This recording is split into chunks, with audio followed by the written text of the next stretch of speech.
Assalamualaikum warahmatullahi wabarakatuh. Alhamdulillah, alhamdulillah alladzi anzala ala abdihil kitaba wa lam yaj'al lahu iwaja.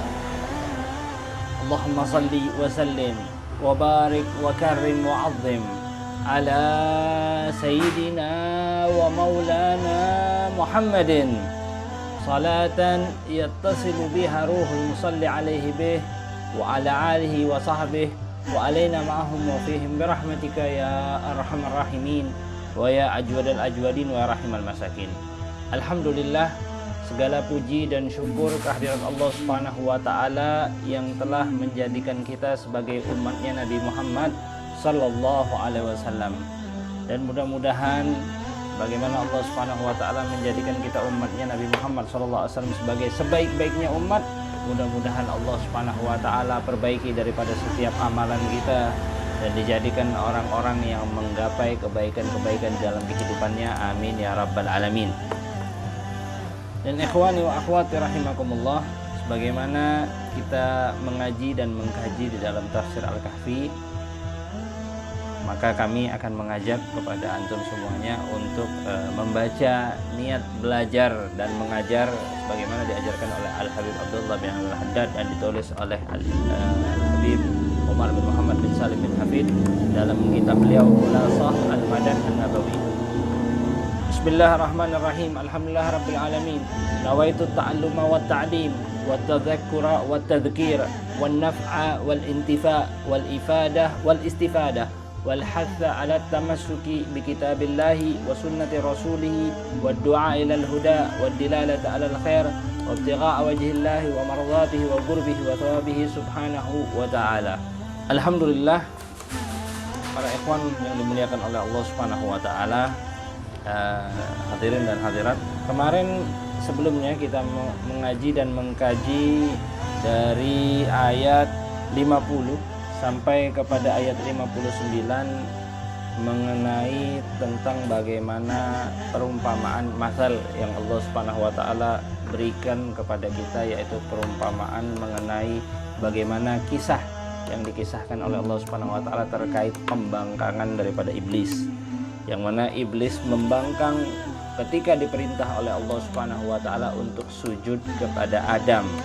Karena sebelumnya Allah Subhanahu wa taala telah mengetahui apa yang ada di dalam hati iblis, dan Allah Subhanahu wa taala katakan di hadapan para malaikat, inni a'lamu ma la ta'lamun, sesungguhnya aku mengetahui apa yang tidak kalian ketahui. Maka dari sinilah Allah Subhanahu wa taala jadikan hikmah bagi penciptaan alam semesta semuanya di dalam kisah yang sangat luar biasa yang Allah Subhanahu wa taala jadikan perumpamaan agar kita bersama-sama mengaji dan mengkaji mengenai kisah yang dikisahkan oleh Allah Subhanahu wa taala di dalam surat Al-Kahfi ini. Dan saat ini kita akan memasuki cara menuntut ilmu, kisah bagaimana kisah yang sangat luar biasa, kisah mengenai pertemuan Nabi Khidir dan Nabi Musa, yang mana kisah ini diabadikan dalam Al-Quran di dalam surat Al-Kahfi ayat 60 sampai 70. Wa idh qala Musa li fatahu la abrahu hatta ablugha majma'al bahraini aw amdiya hukuba. Ini merupakan penegasan dari Allah Subhanahu wa taala tentang tiga master cerita yang ada di dalam surat Al-Kahfi. Yang pertama, sebagaimana kita ketahui bersama, cerita yang pertama adalah cerita mengenai Ashabul Kahfi. Yang kedua, cerita tentang bagaimana Nabi Musa menuntut ilmu. Yang ketiga, cerita bagaimana Allah Subhanahu wa taala jadikan penguasa, yang mana penguasa ini yang beriman, yaitu Dzulkarnain.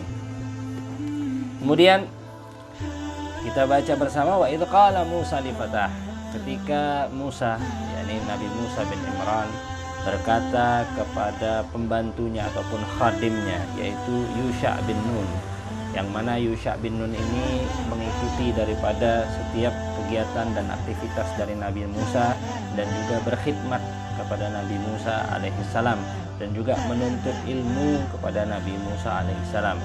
Di sini adalah pesan yang sangat luar biasa ketika seseorang menuntut ilmu dari seorang guru, maka baginya juga untuk berkhidmat, baginya juga untuk membantu daripada perjalanan dan dakwahnya seorang guru ini. Dan ini juga yang dilakukan oleh para guru-guru kita, di antaranya Al-Habib Umar bin Muhammad bin Salim bin Hafid. Kalau orang mungkin melihat dengan kebesarannya Habib Umar yang saat ini, tapi dulu Habib Umar adalah min jumlati ahli khidmah. Beliau berkhidmat kepada guru-gurunya. Di antaranya kami diceritakan beliau berkhidmat kepada Al-Habib Ibrahim bin Agil. Beliau selalu membantu gurunya ini yang saat itu sudah sepuh, Habib Ibrahim ini, untuk mengambilkan kepada beliau air wudhu. Nah, ini salah satu khidmah yang luar biasa yang mencetak akhirnya keberhasilan seorang murid. Nabi Musa mengatakan, kembali kepada cerita Nabi Musa, beliau mengatakan la abrah, la azalu asir, aku masih berjalan hatta ablugha majma'al bahraini, sampai aku berjumpa dengan pertemuan antara dua laut. Pertemuan antara dua laut. Au amdiya hukuba, atau aku akan berjalan dengan perjalanan yang menempuh waktu yang sangat lama. Maka Nabi Musa sanggup berjalan untuk sampai bertemu terhadap Majma'al Bahrain ini, dua pertemuan daripada dua laut. Falamma balagha majma'a bainihima nasiya hutahuma. Ketika Nabi Musa alaihissalam dan Yusha bin Nun sampai kepada pertemuan antara dua laut, nasiya hutahuma. Ini Yusha bin Nun lupa membawa daripada ikan yang tertinggal, ikan yang dibawa oleh Nabi Musa dan juga Yusha bin Nun.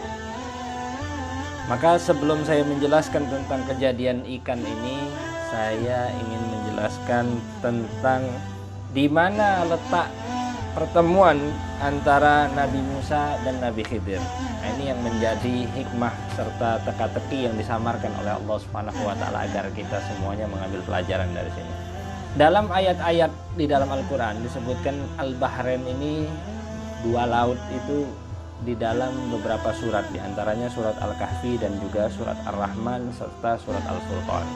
Nah, ketika Allah Subhanahu wa taala menyebutkan Majma'al Bahraini di dalam surat Al-Kahfi, kemudian dalam surat Ar-Rahman juga disebut Marajal Bahraini al-Tagiyan, yang mana Allah Subhanahu wa taala mengalirkan dua laut yang bertemu, bainahuma barzakhun la yabghiyan, di antara dua laut ini ada dinding pemisah yang mana tidak dapat mengaliri satu dengan yang lainnya. Keajaiban-keajaiban yang sangat luar biasa, yang mana juga Allah Subhanahu wa taala tegaskan di dalam surat Al-Furqan, wa huwal ladzi marajal bahraini hadza azbun furatun wa hadza milhun ujajun wa ja'ala bainahuma barzakhan wa hijran mahjura. Ini merupakan ayat-ayat petunjuk-petunjuk yang sangat luar biasa. Maka saya sampaikan tentang di mana letak pertemuan antara Nabi Musa dan Nabi Khidir. Ada beberapa pendapat. Yang pertama di Laut Merah. Di Laut Merah. Kalau di tafsir disebutkannya Multaqa Bahr Rum dan Bahr Faris. Pertemuan antara Laut Romawi dan juga Laut Persia. Laut Merah ini dipisahkan oleh semenanjung Sinai. Di tengah-tengahnya semenanjung Sinai, maka di bagian utara itu Teluk Suez, di sebelah kanan Teluk Aqobah. Nah, ini pendapat yang menguatkan di sini itu karena kalimat majma, pertemuan di antara dua laut. Pendapat yang kedua menyebutkan di Selat Gibraltar, yang mana selat ini memisahkan antara Samudra Atlantik dan Laut Tengah. Letaknya di antara Maroko dan Spanyol. Nah, ini yang ditegaskan di dalam ayat, wa huwal ladzi marajal bahraini hadza azbun furatun wa hadza milhun ujajun wa ja'ala bainahuma barzakhan wa hijran mahjura. Yang mana Allah Subhanahu wa taala lah yang telah mengalirkan terhadap dua laut, yang mana laut yang satunya itu tawar dan segar, yang satunya lagi asin, lagi pahit, dan dijadikan di antara keduanya dinding pemisah, dan dijadikan pemisah di antara keduanya yang sangat nyata. Ini merupakan keajaiban yang sangat luar biasa, sampai-sampai salah seorang profesor dari Prancis yang bernama Jacques Cousteau, beliau meneliti tentang keajaiban-keajaiban yang ada di laut. Tapi subhanallah, beliau diingatkan oleh salah seorang profesor muslim yang mengatakan bahwa sudah disebutkan di dalam Al-Quran 14 abad yang lalu mengenai keajaiban laut yang sangat luar biasa, sehingga dia terperangah dan sangat takjub tentang pernyataan Al-Quran mengenai laut. Bagaimana Allah Subhanahu wa taala memberikan pengetahuan kepada baginda Rasulullah SAW yang saat itu di zaman itu belum ada teknologi yang sangat mutakhir, tapi Allah Subhanahu wa taala buktikan dengan kekuasaannya tentang pemahaman, tentang ilmu yang Allah berikan kepada Rasulullah Sallallahu Alaihi Wasallam. Nah, maka dari sini banyak sekali beberapa pendapat para alim ulama mengenai letak khusus pertemuan antara Nabi Musa dan Nabi Khidir, dan mudah-mudahan kisah ini menjadi kisah yang sangat menginspirasi serta menimbulkan semangat kita di dalam belajar. Amin ya rabbal alamin. Nasiya hutahuma, yang mana Yusha lupa daripada ikan yang telah ia bawa selama perjalanan. Fattakhadha sabilahu fil bahri saraba, maka dia ingat bahwa ikan itu ketika ia tertidur bersama Musa alaihissalam, bahwa ikan itu melompat ke lautan dan berjalan dengan jalan yang sangat aneh sehingga membuatnya takjub. Falamma jawaza, nanti kami akan sebutkan cerita lengkapnya bagaimana. Falamma jawaza qala li fatahu atina ghada'ana. Ketika melewati daripada Majma' al-Bahrain, yang mana Allah Subhanahu wa taala jadikan tempat pertemuan antara Nabi Musa dan Nabi Khidir, Nabi Musa mengatakan laqad laqina min safarina hadza nasaba, sungguh telah kita lalui perjalanan ini dengan rasa letih dan capek. Qala ara'aita id awaina ila as-sakhrah fa inni nasitul hut wa ma ansani illa syaitanu an adhkurah. Ketika sampai di satu tempat yang mana perjalanan ini telah memakan mungkin 1 malam lebih dari perjalanannya, maka Yusha bin Nun mengatakan kepada Nabi Musa bahwa ketika engkau meminta terhadap makanan, yaitu makanan daripada ikan yang kita makan, bahkan dikatakan bahwa ikan ini sebelumnya telah dipanggang, tapi ikan ini meloncat lagi ke air dan hidup kembali. Kau ingat nggak? Maka di sini disampaikan, ingatkah kita bahwa ara'aita id awaina ila sakhara fa inni nasitul hut, maka sesungguhnya aku lupa akan perkara ikan tersebut. Wa ma ansanihu illa syaitanu an adhkurah, dan tidaklah yang membuat aku lupa itu kecuali syaitan, untuk agar aku mengingat dan mengabarkan kepadamu tentang kisah yang sangat luar biasa, kisah terkait ikan tersebut. Karena ikan tersebut keluar dari keranjang. Jadi ketika berpergian antara Yusha bin Nun dan Nabi Musa ini bawa keranjang. Nah, dari keranjang tersebut diceritakan ini ikan ini udah dimasak. Ada sebagian menyebutkan bahwa ikan tersebut masih hidup. Ikan itu melompat, berjalan dan melompat ke arah laut. Subhanallah. Wattakhadha sabilahu fil bahri ajaba, dan ikan ini berjalan dan sangat mencengangkan, sungguh sangat mencengangkan jalannya ikan tersebut. Maka seakan-akan ikan ini berjalan merayap, katanya merayap sebagaimana binatang yang lainnya. Ala dzalika ma kunna nabghi, kata Nabi Musa ketika Yusha bin Nun menceritakan bahwa dia ini antara tidur atau ngantuk ketika menyaksikan daripada ikan yang berjalan yang melata itu. Kata Nabi Musa, oh la dzalika ma kunna nabghi, ini yang kita pengen, kata dianya, kata Nabi Musa. Oh, ini petunjuk katanya terhadap bahwa akan dipertemukan dengan Khidir. Fartadda ala atharihima qasasa, akhirnya mereka berjalan berdua menyusuri daripada jejak-jejak perjalanan mereka untuk kembali ke tempat batu besar tersebut. Nah, ini diceritakan juga bahwa yang di Gibraltar itu ada Sohron, memang ada batu gede di situ. Makanya ini menjadi teka-teki bagi kita. Tapi intinya adalah bagaimana kita takjub dengan ayat-ayat, dengan petunjuk-petunjuknya Allah Subhanahu wa taala Jalla Jalaluhu wa ta'ala fi'ulah. Qala dzalika ma kunna nabghi fartadda ala atharihima qasasa. Akhirnya mereka ini berjalan-jalan mencari daripada jalan yang mereka telah lewati tersebut. Fawajada abdan min ibadina, maka akhirnya mereka berdua ini bertemu dengan seorang hamba daripada hamba-hambanya kami, yaitu bertemu dengan Khidir alaihissalam di batu besar tersebut, di batu yang mereka sempat tidur, sempat beristirahat di situ.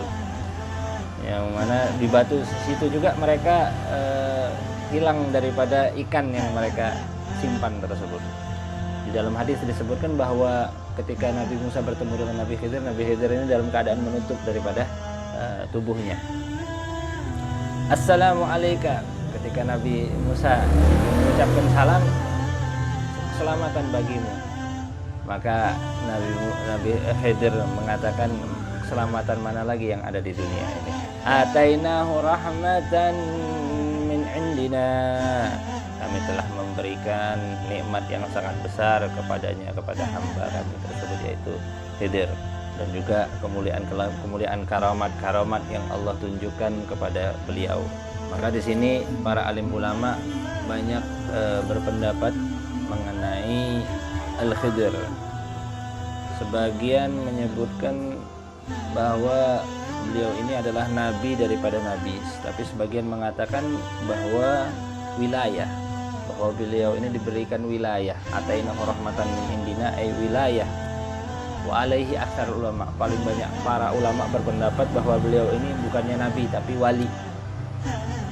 Nama beliau ini Balia ibn Malikan. Balia bin Malikan. Dan maknanya di dalam bahasa Arab artinya Ahmad ibn Malikan. Kunyahnya, julukan beliau Abul Abbas.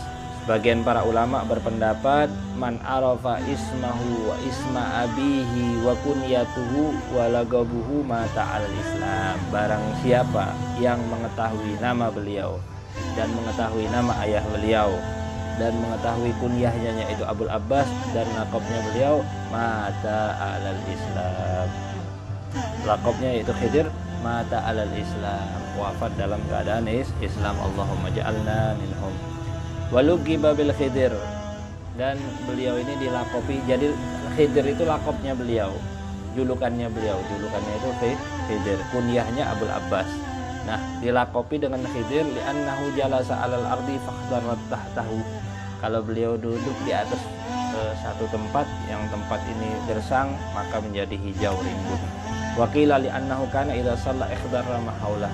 Diriwayatkan juga kalau beliau sholat ini di samping-samping beliau tanah yang gersang ini menjadi hijau dan rimbun. Nah, ini salah satu kemuliaan karamah yang Allah tunjukkan kepada Khidir alaihi salam. Bahkan bahwa jumhur ulama mengatakan bahwa beliau ini dihuyya ila yaumil qiyamah. Beliau ini dihidupkan, huyya ila yaumil qiyamah. Beliau ini dihidupkan sampai akhir hari kiamat, sampai hari kiamat baru diwafatkan. Lisyurbihi min ma'il hayah, karena beliau ada minum daripada air kehidupan. Nanti kita bahas tentang air kehidupan yang juga ada hubungannya dengan Dzulkarnain. Yajtami'u bihi khawasul awliya wa yaqutuna anhu, dan di antara tanda-tanda para wali adalah bertemunya juga dengan Khidir. Tandanya seorang wali min auliyaillah adalah dipertemukan dengan Khidir, dan ini disebutkan juga oleh Al-Imam Al-Muhaddits Al-Hakim At-Tirmidzi di dalam kitabnya beliau Khatamul Auliya. Dan Ibn Athaillah Askandari menguatkan daripada pendapat ini bahwa tidaklah seorang wali kecuali dia telah berjumpa dengan Khidir alaihissalam. Dan sebagian riwayat para ulama mengatakan bahwa beliau pernah berjumpa dengan baginda Rasulullah SAW, maka beliau terhitung daripada sahabatnya baginda Nabi Muhammad sallallahu alaihi wasallam. Fawajada abdan min ibadina atainahu rahmatan min indina wa 'allamnahu min ladunna ilma, dan kami ajarkan kepadanya, yang mana kami berikan ilmu khusus dari sisi kami, ilman khassan bina wa fadlan kabira, ilman khassan bina la yu'lamu illa bitaufiqina wa huwa ilmu ghuyub, yang mana ilmu ini berkaitan dengan hal hal gaib walal ulama hadzal ilmu rabbani. Ini ada para alim ulama mengatakan bahwa ilmu yang dimiliki oleh Khidir ini merupakan ilmu rabbani yang merupakan buah daripada ikhlas, takwa, dan disebut juga sebagai ilmu laduni, yang mana Allah wariskan ilmu tersebut kepada hamba-hambanya yang ikhlas beribadah kepadanya. Qala lahu Musa, maka Nabi Musa mengatakan kepada Khidir alaihissalam, hal attabi'uka ala an tu'allimani mimma ullimta rusyda. Ini merupakan adabnya Nabi Musa kepada Khidir, yaitu minta kepada Khidir, apakah kau izinkan aku untuk mendampingimu agar aku dapat mendapatkan ilmu yang telah diberikan kepadamu dan mendapatkan petunjuk, yang mana sebagian para mufassir mengatakan bahwa di dalam ucapan Nabi Musa ini terdapat mulatafah wa tawadhu, terdapat sifat rendah hati dan juga pembicaraan yang sangat lembut dari seorang nabi yang diutus oleh Allah Subhanahu wa taala. Dan seperti ini juga seyogyanya bagi orang yang ingin menuntut ilmu. Karena apa? Karena ilmu itu tidak mengalir kecuali dari tempat yang tinggi ke tempat yang pendek, bukan dari tempat yang pendek ke tempat yang tinggi. Jadi isyaratnya di sini apa? Isyaratnya agar kita tawadhu. Dan subhanallah, ini cerita juga dikaitkan dengan bahar, dengan lautan, hubungannya dengan air. Maka ada kaitannya semuanya ini. Maka Nabi Musa mendapat jawaban dari Khidir. Khidir berkata kepada Nabi Musa, qala innaka lan tastati'a ma'iya sabra. Sungguh wahai engkau Musa, engkau tidak dapat bersabar nanti terhadap apa yang engkau lihat. Bahkan Ibn Abbas mengatakan bahwa kau Musa tidak bisa bersabar terhadap apa yang nanti aku perbuat. Qala fa in ittaba'tani fala tas'alni an syai'in hatta uhditsa laka minhu dzikra wa kaifa tasbiru ala ma lam tuhit bihi khubra. Akhirnya Nabi Musa jawab kepada Khidir, bagaimana engkau mau sabar terhadap orang yang belum kau tahu akan sabar atau enggak terhadap engkau? Maka akhirnya Nabi Khidir sebenarnya udah bilang kepada Nabi Musa, ya Musa, inni ala ilmi minallah allamani ma la ta'lamu. Ya wahai Musa, aku sesungguhnya diberikan ilmu dari Allah Subhanahu wa taala yang telah diajarkan oleh Allah yang mana engkau tidak tahu, dan engkau diberikan ilmu oleh Allah Subhanahu wa taala yang telah diajarkan Allah yang aku tidak tahu. Qala satajiduni insyaallah sabira wa la asilaka amra. Akhirnya Nabi Musa jawab lagi kepada Khidir, wahai Khidir, insyaallah engkau akan mendapatiku sebagai orang yang bersabar dan tidak mengkhianati ataupun mengingkari terhadap petunjuk ataupun terhadap perkara-perkara yang engkau lakukan. Ini juga merupakan adab dan adatnya para anbiya, para aulia. Mereka tidak beriktimat ataupun menjadikan andalan terhadap diri mereka. Mereka bilang satajudi insyaallah. Insyaallah, ini kalimat insyaallah nggak lepas dari para anbiya dan juga aulia. Qala fa in ittaba'tani fala tas'alni an syai'in. Maka akhirnya Nabi Khidir pun mengucapkan syarat kepada Nabi Musa, kalau seandainya engkau mengikutiku maka janganlah bertanya kepadaku tentang sesuatu hatta uhditsa laka minhu dzikra, hingga aku yang menceritakan hal tersebut kepadamu. Ini merupakan perjalanan yang sangat luar biasa, perjalanan antara Nabi Musa dan Khidir alaihissalam. Dan ini sebabnya semuanya diceritakan bahwa di dalam hadis sahih, di dalam hadis di kitab Sahihain disebutkan bahwa an Ubay bin Ka'ab an Rasulullah sallallahu alaihi wasallam, disebutkan tentang riwayat dari hadisnya baginda Rasulullah sallallahu alaihi wasallam bahwa Nabi Muhammad sallallahu alaihi wasallam beliau bersabda, inna Musa gama khatiban. Ketika itu Nabi Musa berkhutbah di hadapan kaum Bani Israil. Maka akhirnya ditanya ketika Nabi Musa khutbah, akhirnya kaumnya ini takjub melihat Nabi Musa, dan akhirnya mereka nanya, ada nggak orang yang lebih alim daripada engkau wahai Musa? Kayaknya engkau yang paling alim, kata dia, engkau yang paling berilmu. Akhirnya keperucut keluar omongan tidak sengaja, iya saya, katanya. Akhirnya Allah Subhanahu wa taala memberi teguran kepada Nabi Musa dan tidak mengalirkan ilmunya kepada Nabi Musa. Akhirnya Allah mewahyukan kepada Nabi Musa agar apa?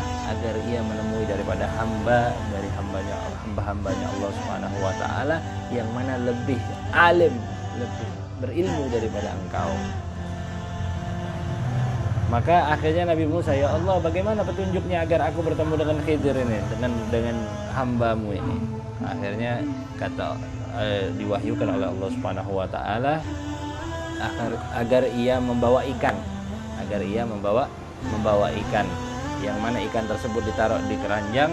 Kalau seandainya kehilangan ikan tersebut, maka disitulah bakal tanda pertemuan dengan Khidir alaihissalam. Akhirnya sampai kepada tempat batu yang besar tersebut dan akhirnya tidur di situ, dan subhanallah terjadi kejadian yang sangat luar biasa, yaitu Allah Subhanahu wa taala jadikan ikan tersebut keluar meloncat dengan sendirinya, bahkan diriwayatkan berjalan sebagaimana jalannya binatang melata dan meloncat ke lautan. Dan subhanallah ketika bangun lupa ini Yusha bin Nun untuk mengabarkan kepada Nabi Musa alaihissalam. Akhirnya ketika Nabi Musa besokannya meminta kepada Yusha bin Nun, meminta akan makanan, atina ghada'ana, maka dia ingat peristiwa yang kemarin, yaitu peristiwa ketika hilangnya ikan tersebut, dan ikan tersebut berjalan sebagaimana binatang melata menceburkan dirinya ke lautan. Nah, ini salah satu peristiwa yang sangat ajaib. Akhirnya ia kabarkan kepada Nabi Musa alaihissalam. Akhirnya Nabi Musa mengatakan bahwa disitulah tanda pertemuan Nabi Musa alaihissalam dengan Nabi Khidir. Dan akhirnya terjadi komunikasi yang sangat luar biasa, yang menjadi pelajaran bagi kita, pelajaran adab dan akhlak, bagaimana seyogyanya seseorang menuntut ilmu dari seorang guru. Mudah-mudahan bermanfaat bagi kita semuanya dan menjadikan kita orang-orang yang semakin dekat kepada Allah Subhanahu wa taala jalla jalaluhu wa ta'ala fi'ulah. Wal afu minkum. Wassalamualaikum warahmatullahi wabarakatuh.